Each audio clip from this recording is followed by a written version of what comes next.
Oui, en fait, la chaleur, c'est essentiel pour le désert. Même si, franchement, en fait, fréquemment, en fait, le désert est hyper froid aussi. Mais pour moi, ça c'est la raison pour laquelle l'action se déroule au milieu de l'été, parce que c'est féroce et le soleil est omniprésent et aussi dangereux.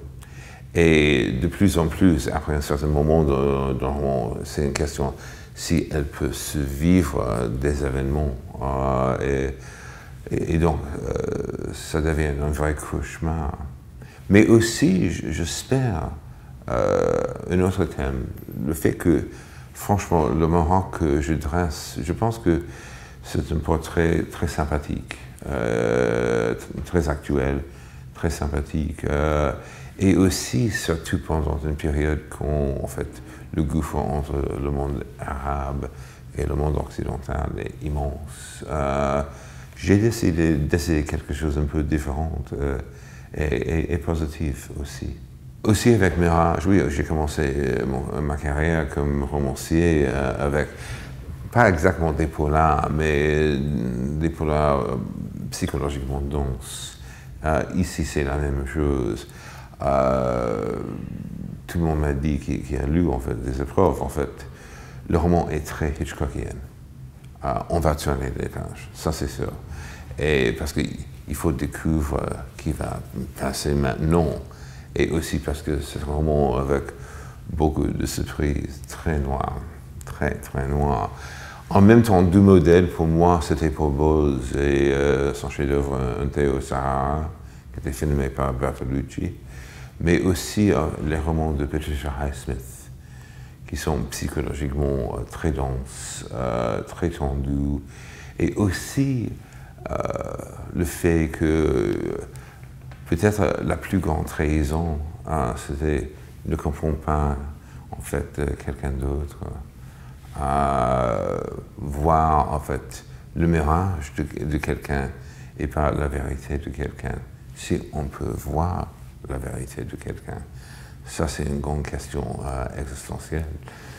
Pour moi, deux choses très importantes. La question du père est très importante ici parce que Paul est plus âgé, presque 20 ans plus âgé que Robin.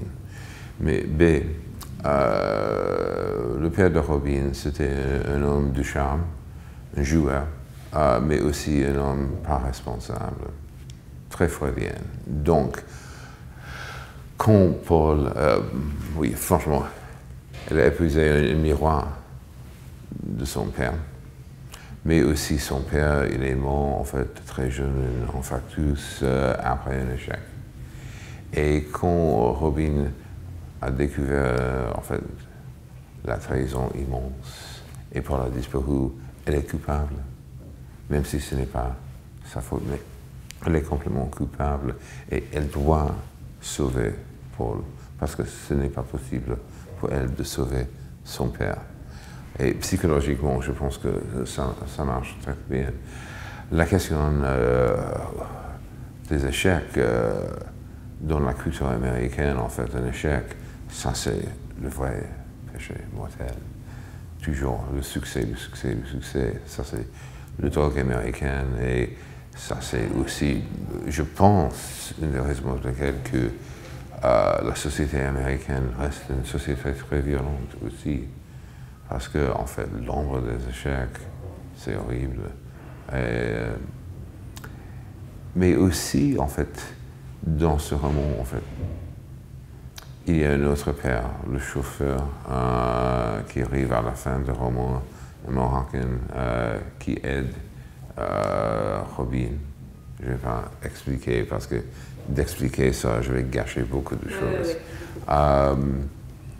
Mais honnêtement, en fait, même si certaines choses horribles arrivent dans le récit, les Marocains sont, d'après mon expérience, c'est un pays extraordinaire. Et aussi, je connais des intellectuels marocains brillants, des écrivains marocains brillants aussi, des artistes, mais aussi des gens dans la rue, des Berbères que j'ai rencontrés. C'est un pays très chaleureux. et avec une grande amitié pour les étrangers en dehors des endroits touristiques comme Marrakech.